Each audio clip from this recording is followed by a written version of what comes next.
Hallo, hier ist Andrea von 10 Talente. Du kommst mit den Rippenknoten noch nicht ganz klar. Du hast Mühe beim Perlenaufädeln und kriegst die dicken Fäden nicht durch die kleinen Löcher. Du möchtest ein Muster lernen, das viele Variationen ermöglicht und auch für Armbänder und Fußkettchen verwendet werden kann. Dann ist dieses Video genau richtig für dich. Während dem Knüpfen erkläre ich 2 Variationsmöglichkeiten. Die genauen Materialien findest du unter meinem Video in der Beschreibung.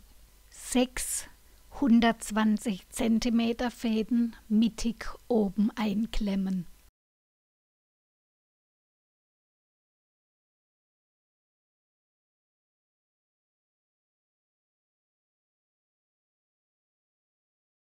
Einen 40 cm Faden ebenfalls mittig dazuklemmen.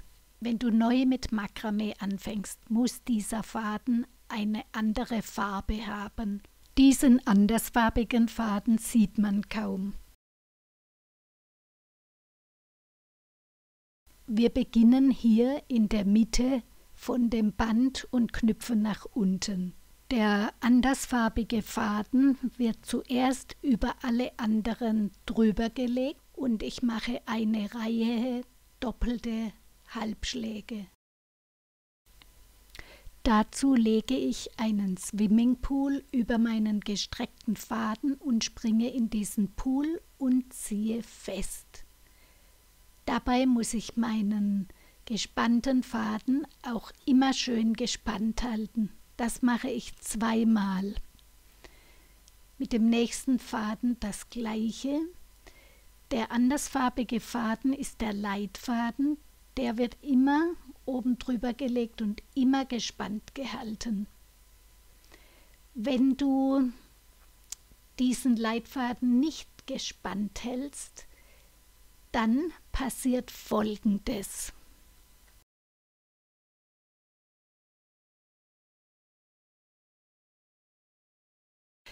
Die andere Farbe wird dann sichtbar und deine Schlinge steht in die falsche Richtung.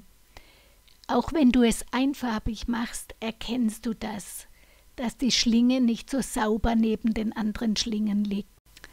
Wenn du das 2-mal hintereinander geschafft hast, dann kannst du dir gratulieren, dann hast du nämlich den Rückwärtsknoten oder Reverse Knot gemacht. Der ist symmetrisch und man braucht den manchmal. Wenn er aber nur aus Versehen gemacht wird, wo er gar nicht hingehört, dann sieht er unordentlich aus. Ich mache jetzt eine Schlaufe nochmal auf und dann zeige ich dir, wie du diesen ungespannten Leitfaden wieder korrigieren kannst.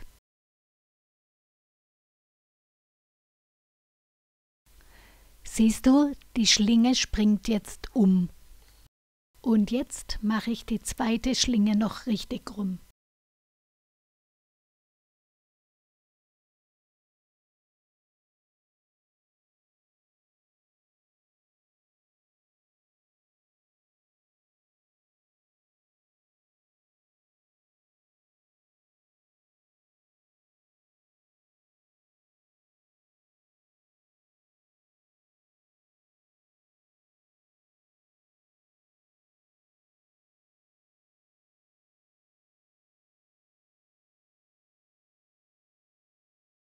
Falls du dieses Modell hier machen möchtest, fädelst du jetzt auf deinen andersfarbigen Leitfaden deine Perle auf.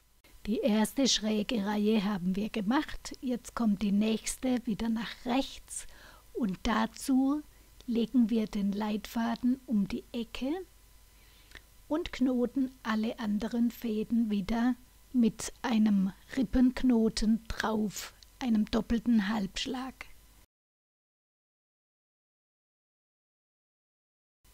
Der Swimmingpool wird dieses Mal nach rechts gelegt. Auch hier den Leitfaden wieder ganz stramm halten, denn du kannst hier auch wieder einen Rückwärtsknoten machen. Wie das auf dieser Seite geht, das zeige ich gleich. Man kann natürlich den Rückwärtsknoten auf viele verschiedene Arten machen, aber das hier ist eine davon. Man zieht dann an beiden Fäden gleichberechtigt, wie wenn man einen Schuh zubindet, und beide Fäden bewegen sich um die Kurve. So, jetzt ist wieder die falsche Farbe oben, die wir nicht oben haben wollen. So kannst du das korrigieren. Ganz einfach.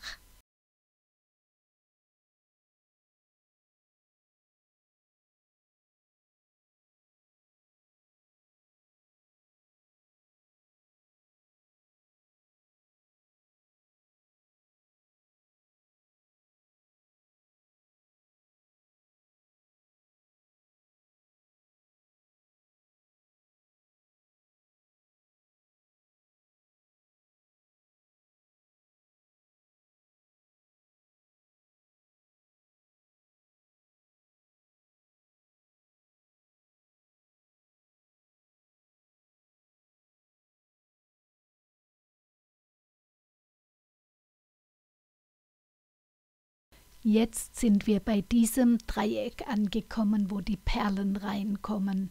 Du hast hier verschiedene Möglichkeiten. Das sage ich dann beim Knüpfen.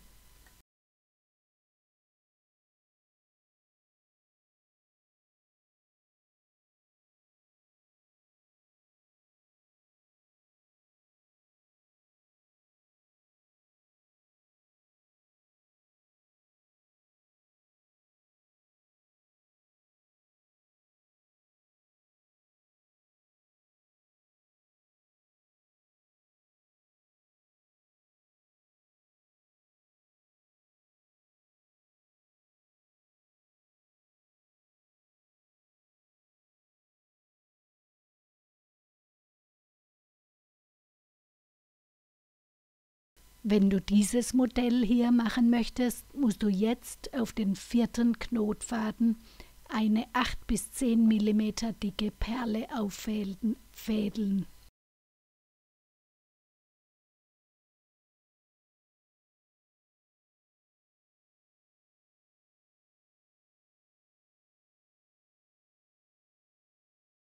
Und auf den letzten Faden 5 3 mm Perlen. Zum Perlenauffädeln empfehle ich dir Bienenwachs. Das bekommst du beim Imker.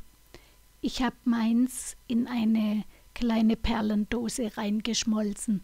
Es ist die beste Möglichkeit, die ich kenne, um durch kleine Perlenlöcher durchzukommen.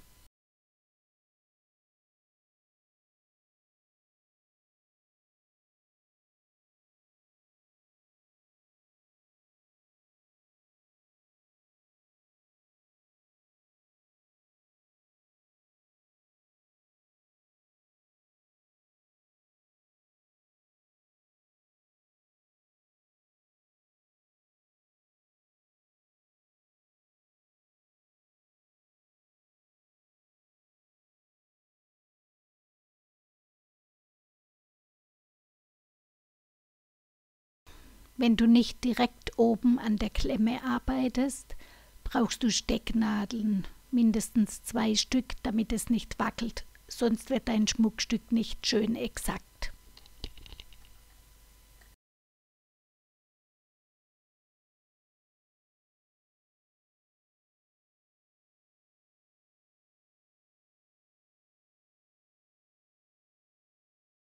Nach den Perlen machst du jetzt noch insgesamt 3 Zickzackreihen, wobei du bei den letzten beiden den Winkel vergrößerst und bei der letzten Reihe die Fäden einsammelst. Wie das geht, zeige ich jetzt gleich auf der anderen Seite.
Jetzt machst du noch einmal eine Ecke mit Perlen drin. Jetzt kommen die letzten beiden Reihen. Das zeige ich dir jetzt noch mal langsam. Du musst hier den Winkel vergrößern.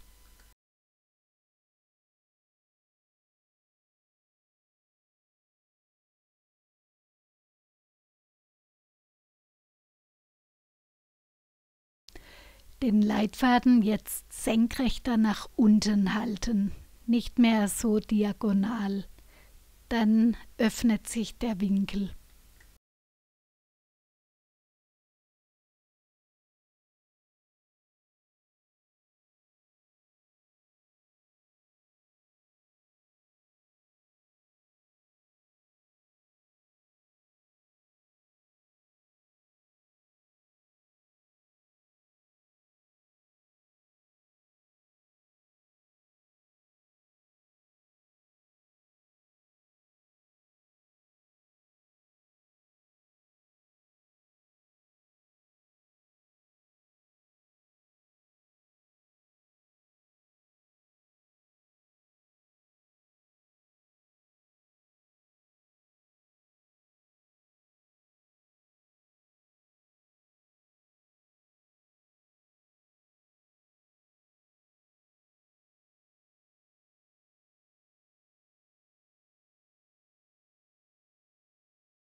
Die ersten beiden Fäden der letzten Reihe knüpfst du noch ganz normal.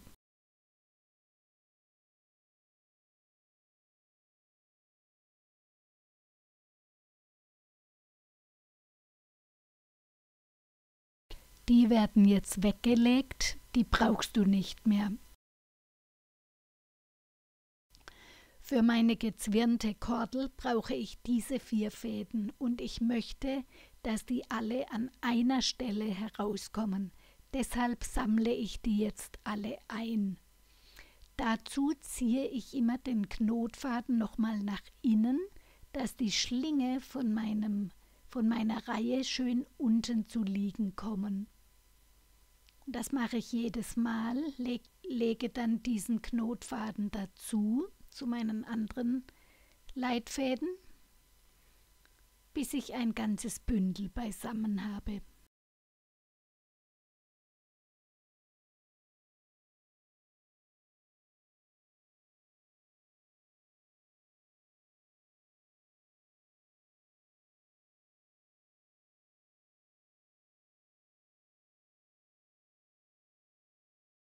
Jetzt mache ich mit allen 5 restlichen Fäden einen einfachen Knoten. Der muss ganz dicht am Reihenende dran sein.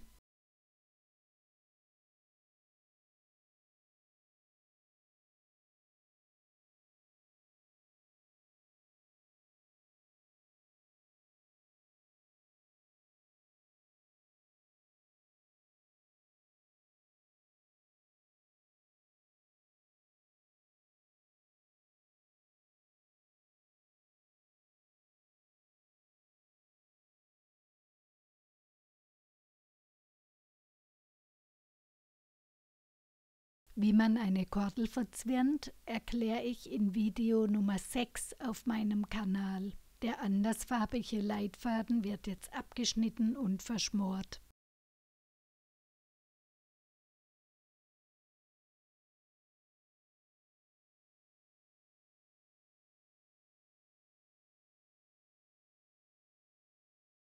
Auf ein Endfädchen mache ich noch 2 Perlen drauf und danach nochmal einen einfachen Knoten. Alle anderen Fäden schmore ich dann ab.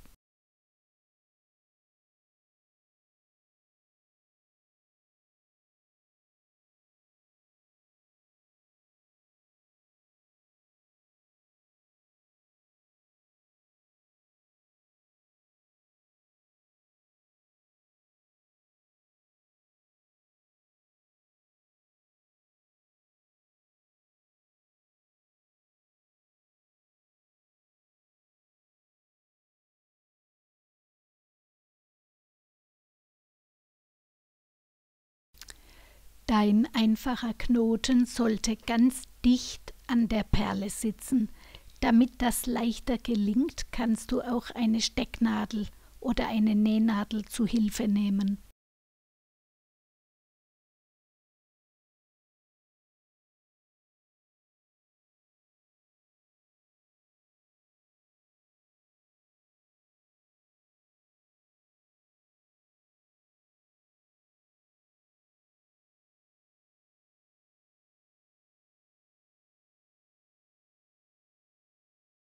Damit ich meinen Schiebeverschluss besser machen kann, hebe ich den Rahmen vom Brett ab und klemme meine Bänder nur auf den Rahmen.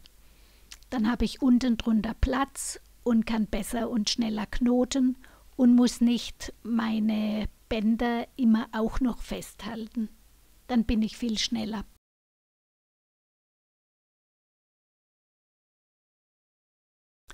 Für den Verschluss nimmst du einen Restfaden von 20 cm Länge und legst den mittig unter deine beiden Bänder. Es kann sein, dass die Mitte sich noch verschiebt, aber das prüfst du dann, wenn du den ersten Knoten noch nicht ganz festgezogen hast.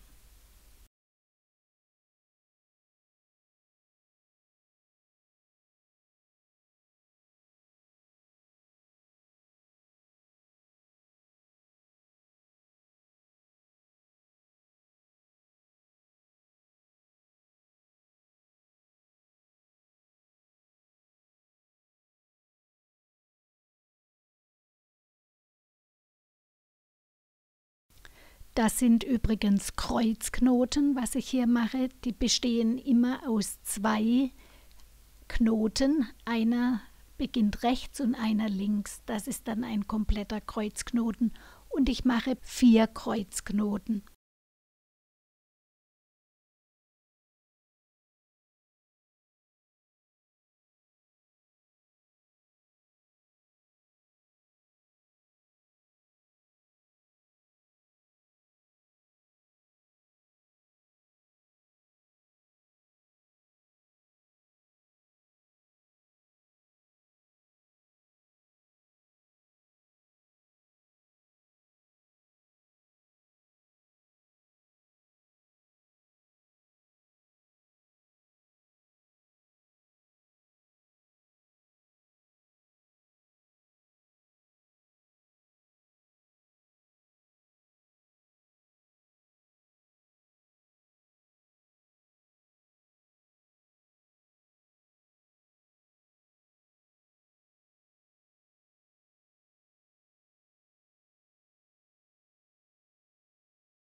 Ein Schiebeverschluss läuft auf einer Kordel nicht ganz so gut wie auf einem vierfach rund geflochtenen Zopf. Da braucht man beim ersten Mal schieben richtig Kraft. Mit der Zeit lockert er sich dann ein bisschen, aber er muss am Anfang schwer gehen, sonst geht er nachher zu leicht. Tschüss, bis zum nächsten Video.